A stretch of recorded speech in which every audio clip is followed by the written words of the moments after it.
Hello दोस्तों, आज हम एक ऐसे टॉपिक के बारे में बात करेंगे जो अक्सर निगलेक्टेड होता है, जिसके बारे में कोई बात नहीं करता है। लेकिन मुझे ऐसा लगता है कि अगर हम इस टॉपिक पे बात नहीं करेंगे तो और कौन करेगा, क्योंकि ये हमारे लिए एक कंसर्न है। कोविड-19 के बाद से कुछ ड्रामेटिक चेंजेस हुए हैं वर्क कल्चर्स में all around the world. Safety profession, जैसा कि हम सब जानते हैं कि जब से सेफ्टी का कॉन्सेप्ट आया इस दुनिया में, तब से ही एक चैलेंजिंग जॉब रहा है। लेकिन कोविड के बाद में कुछ चीज़ें और बदल गई हैं, नए रूल्स इंट्रोड्यूस हुए हैं, नए लॉज आए हैं, तो इन सब की वजह से भी कुछ स्ट्रेस बढ़ गया है सेफ्टी प्रोफेशनल्स के ऊपर। तो आज के इस वीडियो में हम उस पर डिस्कस करना चाहेंगे। कुछ रिसर्च हुई है, जिन रिसर्च में कुछ चीज़ें सामने आई हैं, जैसे एंजाइटी का लेवल बढ़ रहा है, पोस्ट ट्रॉमेटिक डिसऑर्डर्स बढ़ रहे हैं, अगर हम बात करें तो डिप्रेशन बढ़ते जा रहे हैं सेफ्टी प्रोफेशनल्स के अंदर। इसके कई सारी वजह होती है, जिसमें मेन सारे रीजंस को 3 हिस्से में हम डिवाइड कर सकते हैं। एक अपना जो वर्क, जिस जगह पे हम काम करते हैं उससे रिलेटेड अगर हम बात करें तो इसमें ऑपरेशनल फैक्टर्स होते हैं साइट पे, या किसी कारखाने में आप काम करते हैं वहाँ पे जो ऑपरेशंस होते हैं, बहुत सारी चीज़ें निगलेक्ट की जाती हैं सेफ्टी से रिलेटेड, जिसकी वजह से हम स्ट्रेस में आ जाते हैं उन चीज़ों को देख के। दूसरा होता है, दूसरे हिस्से पे अगर हम बात करें तो ऑर्गेनाइजेशनल फैक्टर होते हैं। जिस कंपनी में आप काम कर रहे हैं उसका एनवायरनमेंट, वर्क एनवायरनमेंट कैसा है, इंटरनल एक्सटर्नल पॉलिटिक्स, बहुत सारी चीज़ें हर कंपनी में हर जगह पे होती हैं, वो कैसी हैं, इसका एक रीज़न होता है हमारे स्ट्रेस के पीछे। इसके अलावा एक और फैक्टर है जो कि हमारे पर्सनल लाइफ से रिलेटेड होता है, यानी पर्सनल फैक्टर। तो हमारा जो स्ट्रेस है, एंजाइटी है, उसको हम 3 हिस्से में डिवाइड कर सकते हैं: ऑपरेशनल, ऑर्गेनाइजेशनल और पर्सनल फैक्टर्स। इन अलग अलग फैक्टर्स के बारे में बात करने अगर हम जाएंगे तो वीडियो काफ़ी लंबा हो जाएगा। शॉर्ट में हम बात करते हैं। देखिए, एक चीज़ आपको एक्सेप्ट करना पड़ेगा कि आफ्टर ऑल आप एक इंसान हैं, आप पहाड़ को तोड़ नहीं सकते। हर चीज़ को होने के लिए एक टाइम लगता है, एक पीरियड लगता है।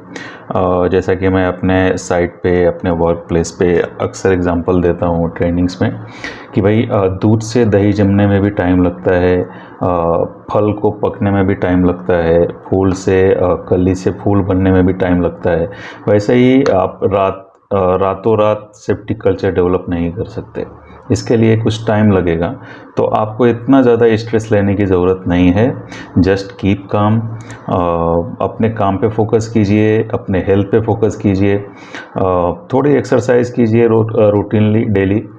साइट के ऊपर अगर आपके सामने एक ऐसा सिचुएशन आता है जहाँ पे बहुत ज़्यादा स्ट्रेस आप फील कर रहे हैं, यार ये कैसे होगा, तो जस्ट स्टॉप योरसेल्फ, थोड़ी देर के लिए शांत बैठिए और सोचिए कि आप जो एक्शन लेने जा रहे हैं, अगर वो उसी तरह हुआ जिस तरह होना चाहिए, जैसा कि आपको लगता है कि इसको होना चाहिए, तो उससे होने वाले फ़ायदे, या आपके सामने वाला इंसान जो आपका सीनियर हो सकता है, जिसको आप रिपोर्ट कर रहे हैं, वो हो सकता है प्रोजेक्ट मैनेजर हो सकता है, जो भी सो ऑन, वो जैसा बोल रहा है अगर उसके हिसाब से होता है तो क्या हो सकता है, सारी चीज़ों को कैलकुलेट कीजिए, थोड़ा सा टाइम लीजिए। ये बात याद रखिए, दूसरे नहीं याद रखेंगे आपके लिए, आपको खुद को याद रखना पड़ेगा कि आप एक इंसान हैं, आपके पीछे कुछ जिम्मेदारियां हैं। नो डाउट कि as a safety professional site के ऊपर की सारे लोग आपकी तरफ देखते हैं कुछ भी गलत होने के टाइम पे, और वही लोग होते हैं जो आप कुछ भी गलत होने से पहले जब उनको कुछ बताने की कोशिश करते हैं तो सुनने को तैयार नहीं होते हैं। ये सारे प्रैक्टिकल रीजंस हैं साइट के ऊपर जो हमको स्ट्रेस देते हैं। तो ये सीरीज़, इस प्लेलिस्ट में आपको ऐसे वीडियोस डालने की मैं कोशिश करूँगा जहाँ पे हम बात करेंगे मेंटल हेल्थ के बारे में, हमारे कैसे टैकल करना चाहिए एंजाइटी को, वर्क प्लेस पे जो स्ट्रेस होता है उसको कैसे टैकल करना चाहिए, उसके बारे में हम बात करेंगे। बहुत ही निगलेक्टेड सब्जेक्ट है, क्योंकि एज ए सेफ्टी प्रोफेशनल हम खुद अपने बारे में नहीं सोचते। तो आपके सजेशंस, आपकी क्वेरीज, आपके क्वेश्चंस वेलकम करता हूँ। और जैसे हमेशा हर वीडियो में मैं बोलता हूँ कि जब आप पॉइंट्स देंगे, आप क्वेश्चन रेज करेंगे तो उस पर डिस्कशन होगा।